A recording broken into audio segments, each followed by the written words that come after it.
오늘의 말씀 예레미야 33장 14절에서 18절까지입니다.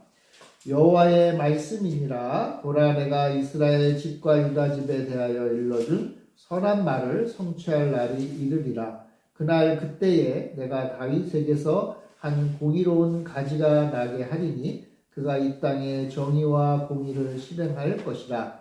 그날에 유다가 구원을 받겠고 예루살렘이 안전히 살 것이며 이 성은 여호와는 우리의 의라는 이름을 얻으리라. 여호와께서 이와 같이 말씀하시니라. 이스라엘 집에 왕위에 앉을 사람이 다윗에게 영원히 끊어지지 아니할 것이며 내 앞에서 번제를 드리며 소제를 사르며 다른 제사를 항상 드릴 레위 사람 제사장들도 끊어지지 아니하리라 하시니라. 아멘. 대림의 은혜가 늘 함께 하시기를 바랍니다. 주님 다시 오심을 기억하는 성도들이 되시길 바랍니다. 여러분들은 인생을 길게 사신 분도 있고 아직 그렇게 길지 않은 분들도 있지만 여러분 혹시 살아오시면서 어떤 일을 실패해 보신 적은 없습니까? 실패. 사실 누구나 다 성공을 바라고 열심히 살죠. 근데 막상 살아보면 현실에서는 성공보다 우리에게 익숙한 것은 실패인 것 같아요. 저도 마찬가지로 성공보다는 실패가 더 많은 인생이었던 것 같습니다. 실패의 아픔이 있죠. 그래서 또 실패의 아픔을 알기에 다른 이들의 실패한 것에 대해서 마음 아파하고 또 진심으로 위로하죠. 그래서 힘든 일은 당해본 사람이 안다. 이 말을 바꿔 말하면 실패는 실패한 사람이 알아준다는 뜻이라고도 볼 수가 있겠죠. 실패가 좋은 건 아닌데 실패가 사실 흔한 일이기 때문에 우리는 또 실패를 성공의 어머니다 라고 말하면서 위로하고 쓴 물을 좀 삼키곤 합니다. 실패는 좋지 않죠. 실패는 좋지 않아요. 근데 또 한편으로는 실패 다음에 성공의 길을 또 걷기도 하죠. 그런 면에서 우리는 실패를 이기고 나아갑니다. 자, 그런데 비슷해 보이지만 실패와는 전적으로 다른 게 또 하나 있어요. 그게 뭐냐면 바로 멸망이에요. 멸망. 실패와 멸망은 좀 다르죠. 멸망은요, 말 그대로 진짜 망하는 거예요. 망하는 거. 실패는 그래도 소망이 있고 실패는 그래도 다시금 일어나서 앞으로 나아갈 수 있는데 멸망은 철저하게 망하는 것은 소망과 기대마저도 사라지는 거예요. 그래서 우리는 실패의 경험은 있지만 멸망의 경험은 없죠. 물론 인생 살다가 멸망하는 것도 있어요. 근데 그거는 정말 최악의 상황인 거죠. 우리의 인생은 사실은 실패 정도예요. 자, 그런데 이스라엘 백성은 지금 멸망을 맞이하고 있는데요. 멸망을 완전히 끊어지는 거예요. 완전히 끊어지는 거. 더 이상 소망이 없는 것. 소망이 없는 것. 우리의 인생에는 실패는 있을지언정 멸망이 없을 줄 믿습니다. 멸망하면 안 됩니다, 여러분. 멸망하면 안 돼요. 실패할 수는 있어요. 실패할 수는 있어요. 이스라엘이요 지금 멸망을 앞두고 있다고 볼 수 있어요. 오늘 우리가 읽은 예레미야 33장의 전후 문맥을 보면 이제 북쪽 이스라엘은 완전히 멸망을 했고요. 그 북쪽 이스라엘이 멸망한 것을 남쪽 유다 사람들이 바라보고 있는 상황인 거예요. 남쪽 유다 사람은 좀 미묘하겠죠. 사실 북쪽이나 남쪽이나 같은 민족이잖아요. 그죠? 모세를 영도하에 출애굽해가지고 가나안 땅에 정착한 이스라엘의 12부족이 바로 한 나라였는데 갈라진 다음에 이 북쪽이 먼저 멸망을 한 거예요. 북쪽 이스라엘이 아수르에 멸망한 것을 보고 아마 남쪽 유다 사람들은 깜짝 놀랐을 것 같아요. 그러면서도 또 한편 이런 생각을 했을 것 같아요. 그래, 북쪽 이스라엘은 하나님 제대로 섬기지도 못하고 우상을 섬기고 그래, 망할 만했어. 아마 그런 생각을 했을 수도 있어요. 서로 또 사이도 별로 안 좋았으니까. 또 한편으로는요, 남쪽 유다 사람들은요, 그래도 우리는 멸망하지 않겠지. 뭐 그런 생각을 했을 것 같아요. 망한 사람들 보면서 에이, 뭐 잘못했으니까 망했겠지. 설마 우리는 망할까? 그래도 나는 우리는 하나님 믿는 사람들인데 설마 망하겠어? 게다가 남쪽 유다 사람들은요, 우리는 망하지 않을 것이라고 하는 확신을 가졌던 이유가 뭐냐 하면, 남쪽 유다 사람들에게는 예루살렘 성전이 있었잖아요. 성전이 우리에게 있는데, 하나님이 기뻐하시는 예루살렘 성이 우리에게 있는데 설마 우리가 망할까? 그런 생각을 했어요. 성전이 있다는 말은 무슨 뜻인가 하면, 여러분 예루살렘 성전 안에 누가 계세요? 하나님께서 계시잖아요. 그러니까 하나님께서 계신다고 믿었기 때문에 하나님이 계시는데 어떻게 망해? 망할 수 없지. 이런 생각을 했던 거예요. 물론 남쪽 유다 사람들도요, 우리가 하나님 말씀대로 잘 못 산다는 것도 알아요. 우리도 만만치 않게 우상을 섬기며 사는 것도 알지만 그래도 설마 하면서 남쪽 유다 사람들은 하나님도 섬기고 여호와 하나님도 섬기고 우상도 섬기는 이러한 좀 혼합주의적인 종교를 가지고 살아왔던 거예요. 그래서 하나님이 계속 선지자들을 보내요. 그렇게 하면 망한다.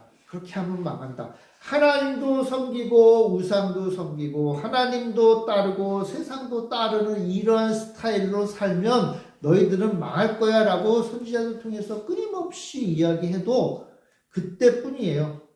좀 시간 지나면 다시 또 세상을 따라 살았던 거예요. 그러면서도 한편에 좀 두려움도 있었겠죠. 그러나 그것을 뭘로 덮어버린 거예요. 그래도 우리에게는 예루살렘 성전이 있지. 나 그래도 교회 다녀. 나 그래도 예배드리고 나 그래도 헌금하고 나 그래도 직분이 있고 나 그래도 교회 열심히 다니니까 괜찮겠지 하면서 살았던 거예요. 우리는 결코 끊어지지 아니할 것이다. 우리는 결코 멸망하지 않을 것이다. 이게 그 당시 유다의 왕, 또 선지자, 제사장, 백성들의 일반적인 생각이었던 거예요. 그러니까 주류가 그거였거든요. 주류. 거의 대부분의 사람들이 그렇게 생각하면서 살았어요. 자, 그런데 한번 생각해 볼까요, 여러분? 하나님도 그렇게 생각하실까? 하나님도 하나님이 계신 예루살렘 성전을 무너뜨리지 않고 당신의 나라 유다만큼은 지켜주실 생각을 하고 계실까? 이런 질문을 할 수 있는 거예요. 당시요, 이 상황은 굉장히 위급한 상황이었습니다. 이때는 유다의 마지막 왕이었던 시드기야라고 하는 왕이 다스리던 때, 원래 시드기야는 왕이 될 사람은 아니었어요. 그런데 이 바벨론이 남쪽 유다를 여러 번 공격을 했는데 맨 처음 와가지고 유다를 공격한 다음에 그때 이스라엘 이 남쪽 유다의 왕이 누구였는가 하면 여호야긴이라고 하는 왕이었어요. 그래서 정통적인 정통성을 가지고 있는 왕이 여호야긴 왕이었는데 이 바벨론은요 이 왕을 붙잡아가고 대신 시드기야는 이 여호야긴 왕의 삼촌뻘 되는 사람인데 이 사람을 왕으로 임명하고 꼭두각시 왕이죠. 꼭두각시 왕으로 임명을 하고 이스라엘 남쪽 유다의 이 여호야긴 왕을 포함한 왕족, 귀족 그래도 하여튼 이 남쪽 유다에 그래도 지도자급에 있는 사람들을 붙잡아가요. 그러니까 이제 이쪽 남쪽 유다에는 껍데기만 남아있는 그래서 그 껍데기를 다스리는 왕으로 시드기야. 다른 말로 말하면 그저 왕이라기보다는 그냥 바벨론의 총독 같은 인물을 딱 앉혀놔요. 문제는 이 시드기야가요 왕이 될 뿐이 아니었는데 왕이 되다 보니까 그리고 또 성격도 굉장히 유약한 분이라서 왔다 갔다 하는 거예요. 여러분 바벨론이 자기를 왕으로 세웠으면 누구에게 충성해야 됩니까, 여러분? 바벨론에 충성해야 될 거 아니에요, 그죠? 근데 이 시드기야는요 왔다 갔다 하는 거예요. 아마 이 왕궁에 그나마 남아있던 사람들 사이에서도 바벨론을 따르자라는 사람도 있었겠고 또 그 당시 바벨론과 좀 맞붙어서 싸울 만한 나라가 누구였는가 하면 강대국이 누구였냐면 애굽이에요. 이집트. 그러니까 바벨론은 요즘으로 말하면 이란, 지역에 있는 나라고 애굽은 이집트잖아요. 그죠? 그러니까 이스라엘이 딱 중간에 있잖아요. 지금도 그래요. 지금도. 그러니까 이스라엘이요. 바벨론과 이집트. 여러분들이 볼 때 거꾸로겠네. 그 두 나라 사이에서 왔다 갔다 하는 거예요. 시드기야가요. 그렇게 했어요.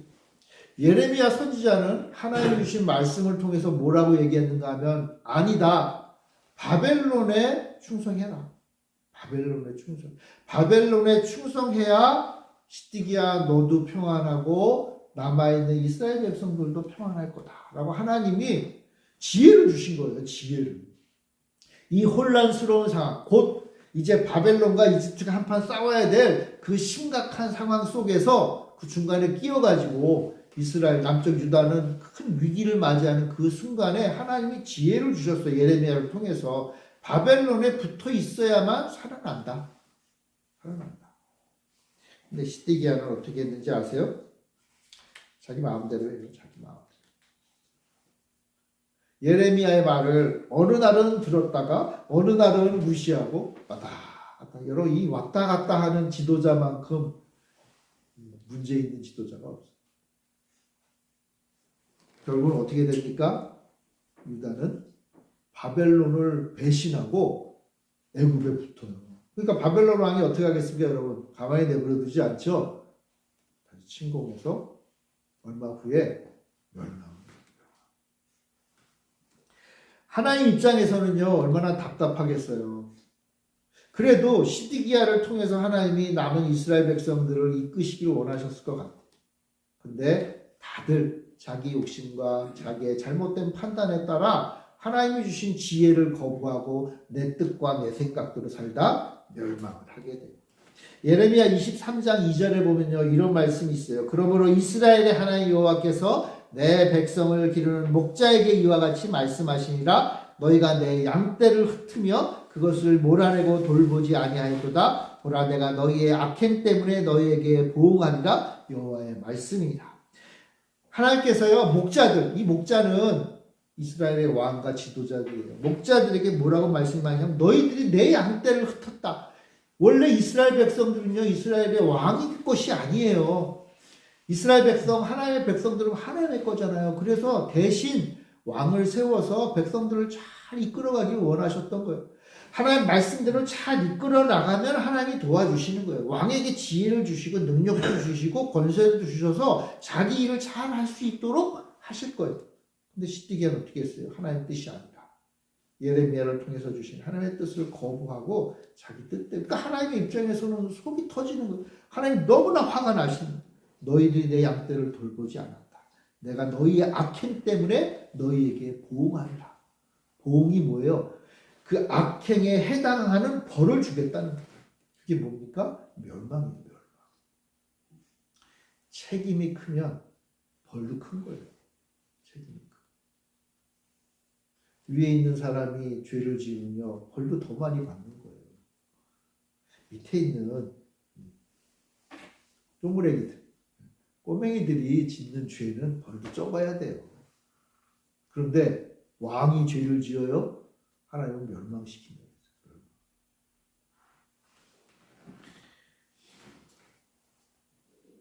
자, 그래서 이스라엘은 멸망할 수밖에 없어요.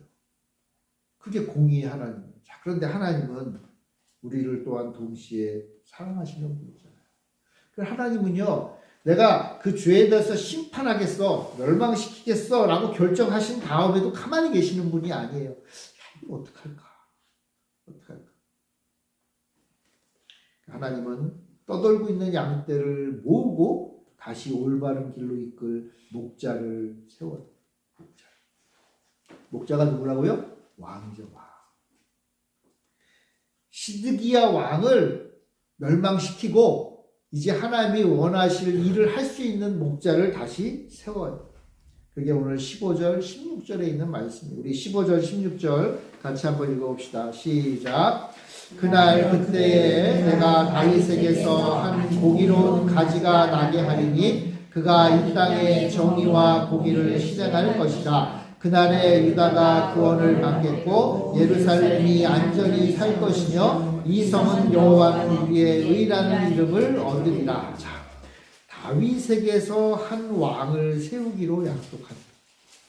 새로운 왕, 다윗에게서 한 공의로운 가지가 나올 거다라고 얘기해요. 가지.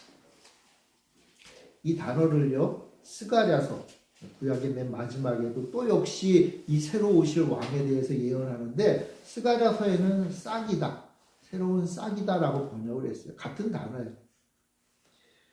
황폐한 땅에서 솟아나는 새순, 다 불타버려가지고 아무런 생명도 없을 것 같은 그 땅에서 하나님께서는 생명을 가진 새로운 순 한 가지를 돋아나게 하겠다.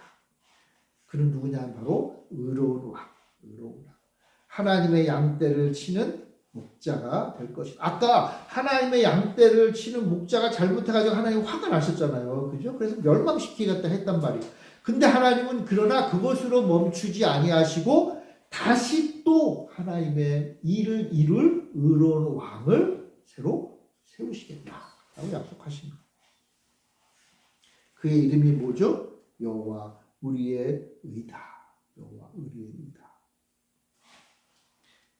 23장에서는 여호와 우리의 공의다. 새로운 왕의 이름을 주셨어요. 여호와는 우리의 의다.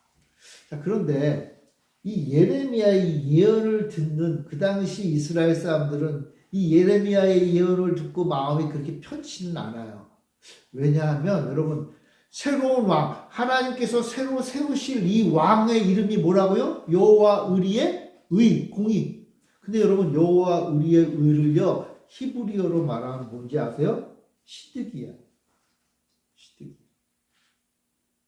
그러니까 이 말은요, 굉장히 좀 어떤 면에서 보면은 좀 우스운 거예요. 재밌는 거예요. 지금 이스라엘의 왕이 시드기야예요. 근데 그 시드기야 왕이 엉망진창인 거예요. 하나님 보실 때, 백성들이 볼 때도 얼마나 답답했겠어요. 예레미야가 선지자가 얘기했듯이 바벨론 편에 붙어서 우리가 살아야 될 거 아니에요. 그죠? 살아야 될 거 아니에요.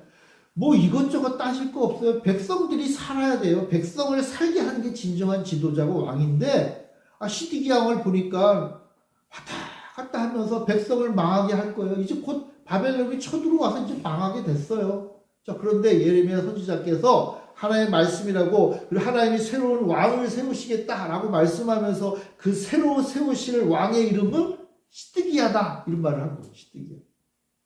그러니까 여러분, 시드기야라는 이름 자체는 정말 하나님의 기대와 뜻이 담겨져 있는, 그러니까 시드기야 왕이 그 이름값을 못하고 있는 거예요. 이름값을. 그 이름값을 못하고 있는 그 시드기야 왕은 멸망할 것이고, 대신 그 이름값을 할 만한 진정한 시드기야 왕이 올 것이다 라고 얘기합니다. 그 이름에 어울리는, 다윗의 후손 가운데 그 위대한 이름에 어울리는 사람이 나타날 것이다 라고 예언하십니다. 그러니까 이스라엘 백성들은요, 이후로 마음속에 품고 있는 기대와 소망이 이거예요. 우리에게 진정한 왕이 왔으면 좋겠다. 우리에게 시드기야 왕이 왔으면 좋겠다. 여러분, 누구예요? 바로 우리가 흔히 그 메시아를 많이 기대한다고 그랬잖아요. 이스라엘 백성들이. 맞아요. 메시아, 기름 부은 자. 누구에게 기름 부어요? 왕에게 기름 붓거든요. 다윗의 후손, 다윗의 왕위를 이어갈 새로운 왕.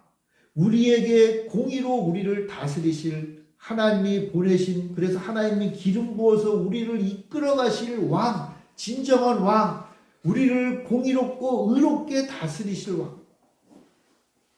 목자가 양을 돌보듯이, 여러분, 목자가 양을 어떻게 돌봅니까? 풀밭으로 인도해서 먹을 거 많이 먹게 하잖아요. 잘 먹게 하는 것도 목자가 해야 될 일이에요. 목자가 잘 먹을 풀밭으로 인도하는 것을 끝이지 않고요. 목자가 하는 일 중에 중요한 일이 하나 있어요. 그게 뭐예요?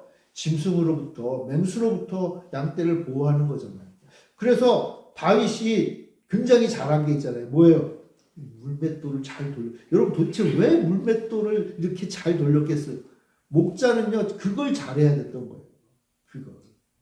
그러니까요, 다윗이요, 밤을 새워가며 양떼를 이끌고 광야에 있을 때 맹수들이 밤에 다니잖아요. 그 밤에 다니는 이 맹수들을 무찌르기 위해서 무기로 만들었던 게 이 물맷돌.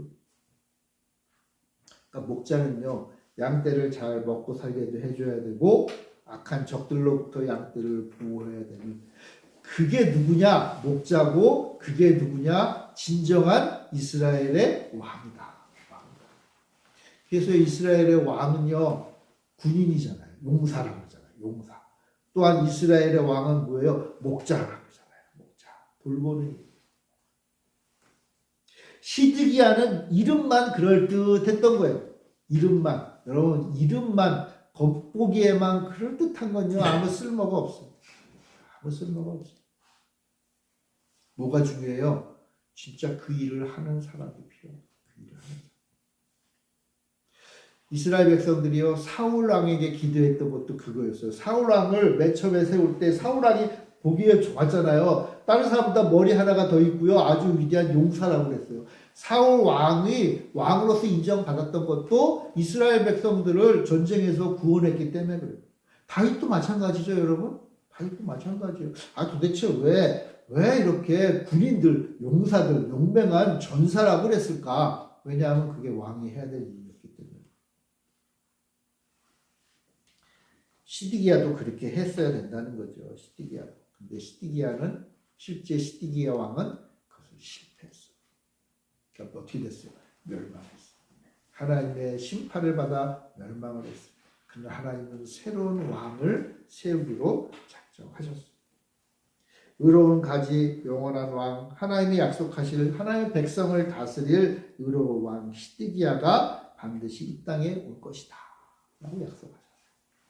자, 그런데 예레미야는 한 가지 중요한 이야기를 덧붙여요. 여러분, 다윗의 가문, 왕, 이스라엘을 돌보고 이스라엘을 구원할, 지킬 왕도 끊이지 아니한, 영원히 끊이지 아니할 다윗의 왕으로 올 것이다 라고 얘기하면서 한 가지 또 끊어지지 아니할 것이 있다고 얘기해요.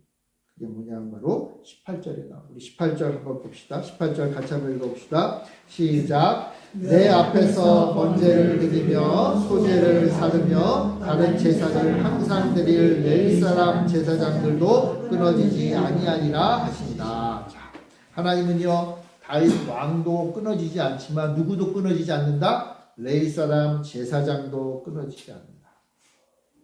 자, 그러니까요, 이거는요, 앞으로 하나님이 세우실 나라의 아주 중요한 특징이에요. 앞으로 하나님이 세우실 나라에서 끊어지지 아니할 두 가지가 있는데, 하나는 왕이 끊어지지 않고 또 하나는 제사장이 끊어지지 않는다. 여러분, 제사장은 뭐 하는 사람이죠? 제사 드리는 사람이죠. 제사장은요, 하나님의 나라에서 하나님과 하나님 나라 백성을 이어주는 중간 매개체와 같은 역할. 제사장. 근데 제사장은 레위 사람이 맡았죠. 레위 사람 가운데 아론의 후손이 바로 제사장 가문이었죠. 자, 그러니까 하나님이 새로 세울 나라는 다윗의 후손이 왕이 되고 이제 레위 사람들이 제사장이 되는 나라가 돼요. 자, 그런데 이 말씀을 들은 이스라엘 백성, 특별히 이 예레미야서 뒷부분은요, 포로로 잡혀간 이후에 전해진 말씀인데, 포로로 잡혀간 이스라엘 백성들이 듣기에 이 예레미야의 예언은 굉장히 씁쓸한 거예요. 뭐냐 하면 다윗의 후손도 사실은 거의 망했죠. 왕족들은 거의 사라졌어요. 거의 다 여호야긴, 아까 여호야긴 왕이 잡혀갔다 그랬잖아요. 바벨론이 여호야긴 왕을 잡아갈 때 여호야긴 왕은 잡아갔는데 그의 아들들, 그의 친척들은 다 죽였어요. 왕만 살렸어요.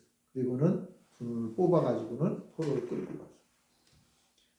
그러니까 이스라엘에 다윗의 후손이라고 할 만한 사람이 이제 별로 없는 거예요.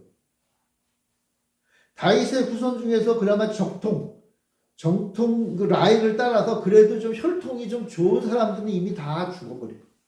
없어요. 여러분 레위인도 마찬가지.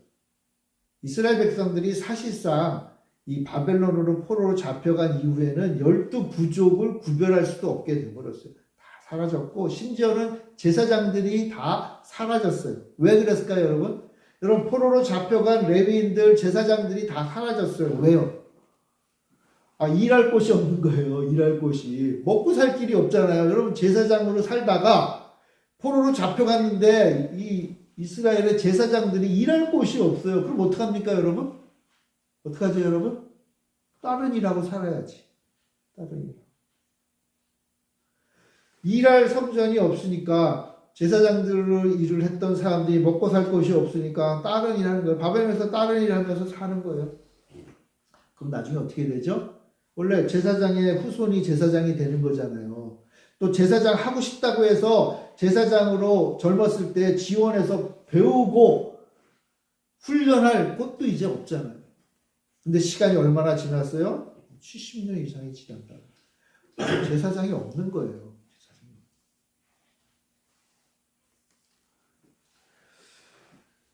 하나님이 약속은 하셨는데 하나님의 약속이 이루어질 만한 그런 형편이 아닌 거예요. 하나님이 나에게 이런 약속을 주셨어요. 사랑하는 아들아, 사랑하는 딸아, 내가 너에게 이것을 해주겠다. 근데 약속을 하셨으면 빨리 주셔야 되잖아요. 그죠? 근데 시간이 계속 흘러가요. 그러니까 생각해 보니까 내가 젊었을 때는 그 일을 할 만했는데 이제 나이가 먹어가면 여러분 못하잖아요. 젊었을 때는 세상을 품고 온 세계를 다스리면서 위대한 꿈을 꾸는데 나이가 먹어가면 갈수록 이제 내가 그것을 할 수 있는 현실적인 상황을 이제 내려놓게 되는 거예요. 근데 또 하나님이 약속을 주세요. 그럼 진짜 이루어질 수 있을까? 다윗의 왕이 다시 이어지진다는데 다윗의 왕이 진짜 이어질까? 없는데 레위 사람 제사장을 세우신다고 그랬고 이어지겠다고 하셨는데 레위 사람이 없고 제사장들이 없는 거예요.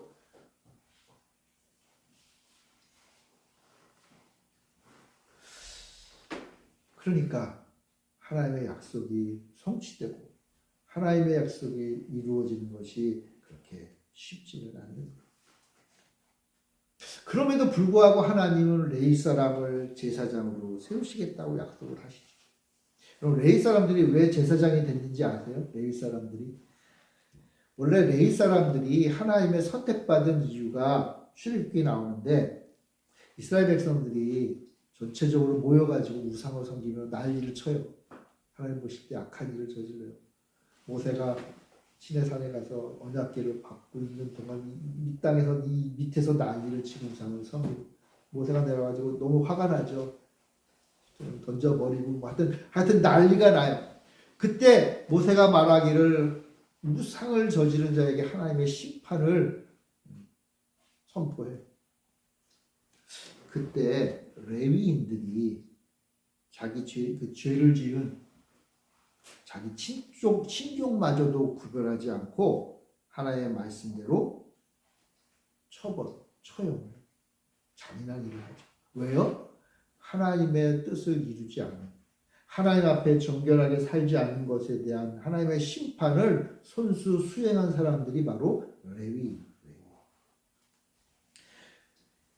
레위인들이 제사장들이 해야 될 일이 뭐였는가 하면 하나님 앞에 이스라엘 백성들이 정결해야 된다는 거거든요. 그러니까 제사장들이 해야 될 가장 중요한 게 뭐냐 하면 정결하게 깨끗하게 사는 법을 가르치는 게 제사장들이 해야 돼요. 그러니까 레위인들이 한 게 뭐예요? 피를 흘리면서 이스라엘 백성들 가운데 죄를 제거하는 일을 했잖아요. 그래서 하나님께서 레위인을요 선택해요. 레위인과 언약을 맺어요. 원래 하나님께서는요 다윗 왕조를 위한 언약을 주셨잖아요. 그 언약은 굉장히 유명하죠. 다윗에게 주신 언약. 자, 그런데 레위와도 언약을 맺어요. 민수기에 보면요, 내가 그에게 내 평화의 언약을 주리니 그와 그의 후손에게 영원한 제사장 직분의 언약이라. 그가 그의 하나님을 위하여 질투하여 이스라엘 자손을 속죄하였다. 하나님 말씀대로 살지 않는 것을 보고 너무나 화가 나가지고 이스라엘 백성들의 정결을 위해서 헌신한 레위인들을 하나님께서 언약을 주신 거예요. 평화의 좀 이상하죠? 지금 이 이스라엘 백성들 가운데 막 피비린내 나는 일이 벌어진 거란 말이에요. 근데 하나님이 그거를 보시고 그 피비린내 나는 그 장면을 보시고 평화를 선포하세요. 하나님 너무 잔인하시다. 아주 우상좀 섬겼다고 그렇게 이스라엘 백성들을 피비린내 나게 그냥 죽여버리고 그 피비린내게 죽인 그 레위인들을 제사장으로 높이시고 심지어는 그 제사장들에게 언약을 주시는데 그 언약의 이름이 또 평화의 언약. 그래서 기독교는 별로 좋은 게 아니야. 여호와 하나님은 너무 잔인한 하나님이야. 이러면서 말하는 사람들이 있지요.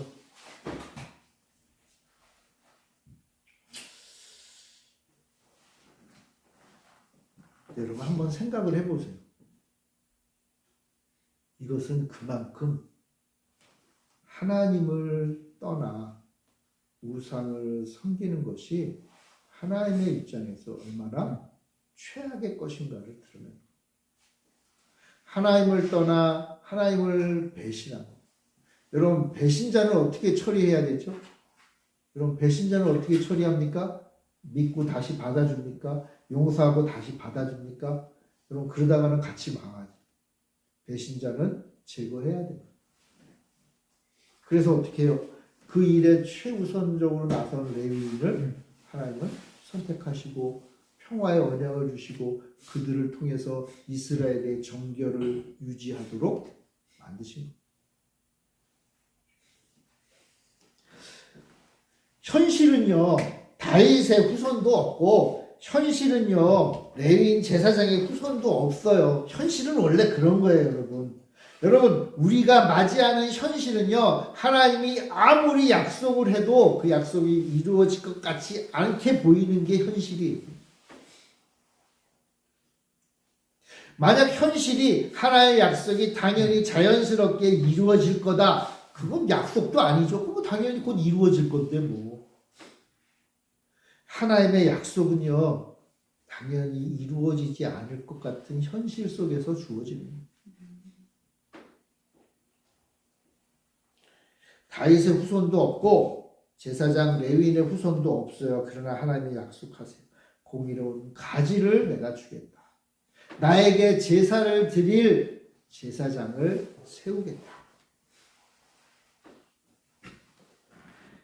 예레미야 이 예언을 듣고 나서 이제 이스라엘 백성들이 얼마 후에 바벨론을 진짜 쳐들어와도 다 멸망해요. 다 잡아가요. 그리고는 바벨론에서 70년 만에 포로 생활을 하죠. 그 70년이 지난 어느 날 이제 예루살렘에 포로들이 몇몇이 돌아왔죠. 돌아왔을 때 그때 하나님께서 스가랴라고 하는 선지자에게 예언의 말씀을 또 주세요. 이걸 우리 한번 좀 찾아봅시다, 여러분. 스가랴 6장 12절. 구약 성경 맨 마지막이 말라기고 그 바로 앞에가 스가랴예요. 스가랴 6장. 구약 성경 1317페이지입니다. 구약 성경 1317페이지 스가랴 6장 12절. 스가랴 6장 12절부터 13절 찾으셨나요? 자, 그러면 12절부터 13절 같이 읽어봅시다. 시작. 말하여 이르기를 만군의 여호와께서 이같이 말씀하시되 보라, 싹이라 이름하는 사람이 자기 곳에서 돋아나서 여호와의 전을 건축하리라. 그가 여호와의 전을 건축하고 영광도 얻고 그 자리에 앉아서 다스릴 것이요 또 제사장이 자기 자리에 앉으리니 이 둘 사이에 평화의 의론이 있으리라 하셨다 하고, 스가랴가 예언하기를 싹이라고 불리는 한 사람이 있다. 아까 얘기했죠, 여러분. 예레미야에서 싹이라고, 그 가지라고 번역된 단어가 스가랴가 싹이라고 번역했다 그랬죠. 우리 한글 성경에 그렇게 번역을 한 거예요. 같은 거죠, 같은 거. 싹이라고 하는 사람이 등장한다. 그는 척박한 이스라엘 땅에서 돋아나서 여호와의 전을 건축한다. 이는 다윗의 후손인 왕이에요. 근데 다윗의 후손인 왕이 왕궁을 건축하는 게 아니라 뭘 건축해요? 여호와의 전 성전을 먼저 건축해요. 근데 그 성전에는 왕이 성전을 건축한다고 해서 그게 끝이 아니에요. 여러분 성전에 누가 있어야 돼요? 제사장이 있어야죠. 읽어보니까 제사장도 그 옆에 있어요. 근데 재밌는 것은 이 왕과 제사장 사이에 평화의 의논이 있다 이렇게 표현해요. 왜 의논하죠? 이스라엘을 잘 다스리려. 누가 의논을 해요? 의로운 왕과 영원한 제사장이 함께 이스라엘을 다스려요. 평화의 의논을 통해서 다스려요. 얼마나 기대하고 소망할 만한 나라입니까? 이스라엘 백성들이 지금 포로에서 돌아왔는데 이제 사실 막상 돌아와도 이스라엘은 달라질 게 없어요. 아주 피폐하고 이스라엘은 너무나 보잘것없고 아직 다윗 왕도 없어요. 아직도 뭐예요? 페르시아의 총독이 다스릴 뿐이잖아요. 그죠? 이후로 이스라엘은요 왕국을 건설하려면 한참 후에 얘기해요. 그러나 하나님은 스가랴 선지자를 통해서 다시 한번 상기시키는 거예요. 너희들이 기대해야 될 게 있다. 뭐예요? 다윗의 왕을 기대하라. 그리고 영원한 제사장을 기대하라는 거예요. 하나님께서 다시 세우실 그 나라를 너희들 기대해라. 현실은 기대할 게 없죠. 이스라엘로 다시 돌아왔다고 해서 달라진 거 하나도 없어요. 더 피폐해요. 어떤 면에서 보면. 그러나 기대하라.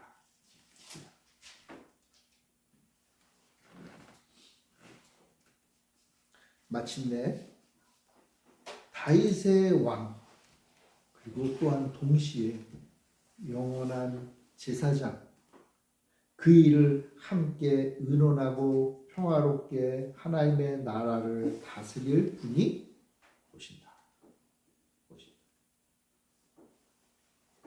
그분이 누구예요? 우리 그분이 누군지 잘 알죠? 그분이 누구십니까? 예수 그리스도. 그래서 예수 그리스도를 뭐로 불러요? 우리의 왕. 다윗의 후손 예수 그리스도 우리의 왕. 예수 그리스도. 그리스도가 뭐예요? 메시아라는 뜻이잖아요. 기름 부음이라는 뜻이죠. 예수는 우리의 왕이다. 왕으로 오세요. 또한 동시에 예수님은 우리의 누가 되신다고 그랬어요? 대제사장이 되신다. 제사장은 뭐예요? 우리를 위해 기도해 주시는 겁니다. 그러니까 예수님이 바로 이 예레미야의 예언, 이사야의 예언, 스가랴의 예언, 말라기의 예언 그 예언 가운데 그토록 이스라엘 백성들이 간절히 바라고 소원하고 기대하고 어서 오시옵소서라고 외쳤던 그분 바로 예수 그리스도입니다.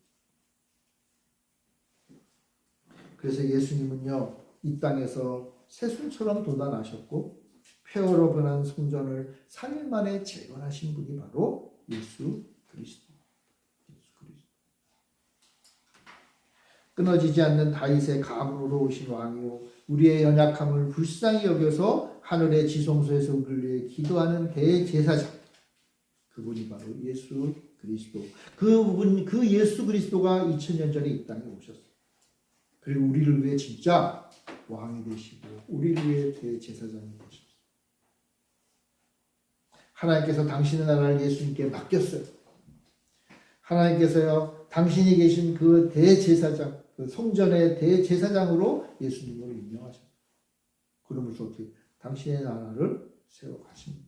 우리는 그 예수 그리스도를 나의 주님으로 섬기는 자들이에요. 주님으로 섬기는. 오늘날 이 땅에서 예수님을 섬기며 교회에 나와 예배드리는 우리 그리스도인들은 과연 누구냐? 어떤 사람들이냐? 예수를 나의 왕으로, 영원한 왕으로, 예수를 나의 영원한 제사장으로 섬기는 사람. 그리고 이제 그 예수 그리스도께서 십자가에 달려 죽으신 이후로 다시 오실 그분을 소망하는.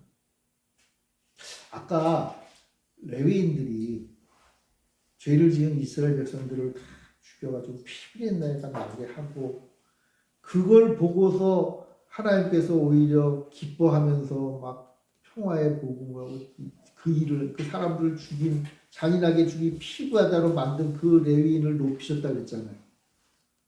제사장을 높이셨다. 그게 바로 십자가예요. 십자가.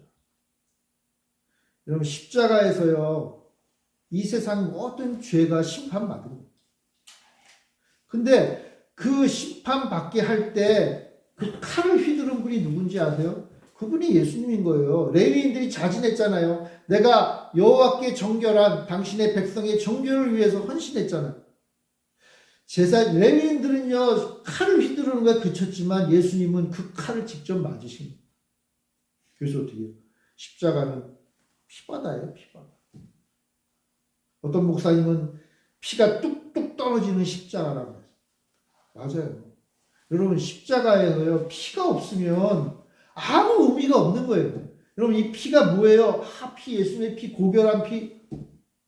이건요 뭔가 착각하고 있는 거예요. 여러분 그 피는요 우리 죄의 모습이에요. 죄의 결과예요. 피는 뭐예요? 생명이고 죽음이잖아요. 우리가 사실 피 흘려야 될 거예요. 우리가 사실은 그 레위인들의 칼에 맞아 죽을 사람들이었단 말이에요. 근데 대신 예수님이 피를 흘리시고 그것을 다 피로 물들이셨기 때문에 하나님이 예수님의 그 피를 보시고 예수님의 마음, 하나님의 마음에 뭐가 생겼어요? 평안이 생겼어요. 예수님의 그 피를 보고 우리를 바라보실 때 이제 평화, 샬롬. 예수님의 그 피를 보고 우리의 죄를 다 용서하시고 이제 우리를 보시니까 평화. 왜 우리가 주님 앞에 하나님 앞에 나갈 때 평화를 누립니까? 피바다가 있었기 때문이에요. 왜 우리가 예수님 바라보면서 행복합니까? 왜 우리가 이 땅에서 예수님 섬기고 예배드리면서 행복하고 즐겁게 삽니까? 왜 내가 예수 믿는 것 때문에 날마다 행복하게 삽니까? 하늘의 샬롬과 평화를 임합니까? 왜냐하면 피바다가 있었기 때문에. 왜 이스라엘 백성들이 하나님 앞에 다시금 기회를 얻었나요? 레위인들이 칼을 휘둘렀기 때문에. 이 모든 일들을 이루신 분이 누구예요? 우리의 왕이요, 우리의 대제사장. 우리를 위해 자기 자신을 십자가의 제물로 바치시고 우리를 위하여 대신 기도하시는 예수님이 오셨기 때문에. 그러므로 우리는 대림절을 통해서 다시 오신다고 약속하셨으니까 우리는 주님을 기대하는 겁니다. 예수님이 다시 오신다고 안 하고 너희들 와. 그럼 우리 기다릴 필요 없죠. 그럼 우리는 그냥 가면 돼요. 그런데 예수님이 굳이 다시 오시겠대요. 왜요? 이제 마지막 최후의 심판하시고 모든 것을 완성하시기 위해서 오신다고 하시니까 그래요. 예수님이 오신다고 하니까 이제 기다려야지. 그래서 우리는 기다리는 거예요. 그래서 그 이후로 2000년 동안 교회가 대림절을 소망하면서 기다린 이유가 그거예요. 예수님이 오겠다고 하시니까 우리는 기다리는 거예요. 그게 대림절. 근데 예수님이 어떤 분이에요? 기억하세요. 왕, 대제사장. 우리를 다스리시고 우리의 주인 되시고 우리의 죄를 용서하시고 우리를 위하여 기도하시는 예수님. 이전에 오셨지만 이제 다시 오실 그 주님을 기다리고 끊어지지 않은 그 약속을 따라 우리도 끊어지지 않을 것임을 기대하고 우리가 결코 멸망하지 않을 것을 소망하며 사는 대림의 시간을 맞이하는 귀한 성도님들 되시길 바랍니다. 네, 기도하겠습니다. 사랑과 은혜가 많으신 주님, 우리를 위하여 다시 왕으로 오시고 다시 대제사장으로 오신 주님, 그 주님이 다시 오신다고 약속하심을 믿고 바라고 소망하는 우리들, 주님 대림의 이 아침에 주님을 다시 한번 마음에 새기고 주님만을 바라보는 믿음의 백성들이 되게 하여 주시옵소서. 우리에게 주신 그 놀라운 은혜를 다시 한번 묵상하며 주님께 영광 돌리는 귀한 백성들 되게 하여 주시옵소서. 감사드리며 예수님의 이름으로 기도합니다. 아멘.